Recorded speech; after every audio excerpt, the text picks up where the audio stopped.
সুজিত বসুর বাড়িতে তল্লাশির পাশাপাশি বড়কাজ সেরে ফেলেছে, এবার ফাঁস হবে আসল কাণ্ড। নিয়োগ দুর্নীতির রহস্যভেদ করতে শুক্রবার ফের অ্যাকশনে নামে কেন্দ্রীয় তদন্তকারী সংস্থা ইডি। সাতকালে তৃণমূল বিধায়ক কাউন্সিলের পাশাপাশি রাজ্যের দমকল মন্ত্রী সুজিত বসুর বাড়িতে হানা দেন ইডি আধিকারিকরা। বিশাল পরিমাণ কেন্দ্রীয় বাহিনী নিয়ে দমকল মন্ত্রীর শ্রীভূমির দুটি বাড়িতেই জোর তল্লাশি চালায় কেন্দ্রীয় এজেন্সি। টানা ১৪ ঘণ্টা পর রাত ৮:৩০ কিছু পর সুজিত বসুর বাড়ি থেকে বেরিয়ে যায় ইডি। ২০০৯ সাল থেকে ২০২১ সাল পর্যন্ত দক্ষিণ দমদম পৌরসভার ভাইস চেয়ারম্যান পদে ছিলেন মন্ত্রী সুজিত বসু।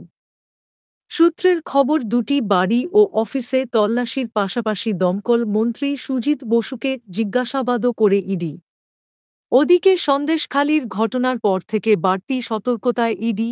গতকালের অভিযানে কেন্দ্রীয় বাহিনীর সংখ্যা ছিল চোখে পড়ার মতো। এলাকা জুড়ে টহলদারি দেয় জওয়ানরা। হেলমেট পরে ডিউটি করেন তারা। ইডি সূত্রে জানা যায়, পুর নিয়োগ দুর্নীতিতে অন্যতম অভিযুক্ত জেলবন্দি অয়নশীলের সূত্র ধরেই শাসক দলের ৩ নেতার দরজায় ইডি। জানা গিয়েছে, গত বছর এই অয়নশীলের ফ্ল্যাটে তল্লাশি চালিয়ে তার কাছ থেকে একটি ডায়েরি উদ্ধার করেছিল ইডি। সেই ডায়েরিতেই কোড আকারে লেখা ছিল বেশ কিছু নাম। কোড নেম, পুরো নাম লিখে নয়, অয়নের ডায়েরিতে প্রভাবশালীদের নাম লেখা থাকত করে। সেই ডায়েরির সূত্র ধরেই এই ৩ হেভিওয়েটের বাড়িতে ইডি গিয়েছিল কিনা তা অবশ্য জানা যায়নি। একদিকে যখন তৃণমূল নেতামন্ত্রীদের বাড়িতে ইডি অভিযান, সেই দিনই সন্দেশখালিতে ইডি আধিকারিকদের ওপর হামলার ঘটনার ২ জনকে গ্রেপ্তার করল ন্যাজার থানার পুলিশ। রেশন দুর্নীতির তদন্তে গিয়ে তৃণমূল নেতা শেখ শাহজাহানের অনুগামীদের হাতে আক্রান্ত হন ইডি আধিকারিকরা।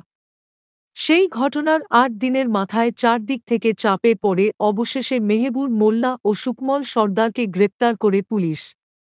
যদিও ঘটনার ৯ দিন পেরিয়ে গেলেও এখনও পর্যন্ত তৃণমূল নেতা অভিযুক্ত শাহজাহান শেখের কোনো খোঁজ দিতে পারেনি পুলিশ।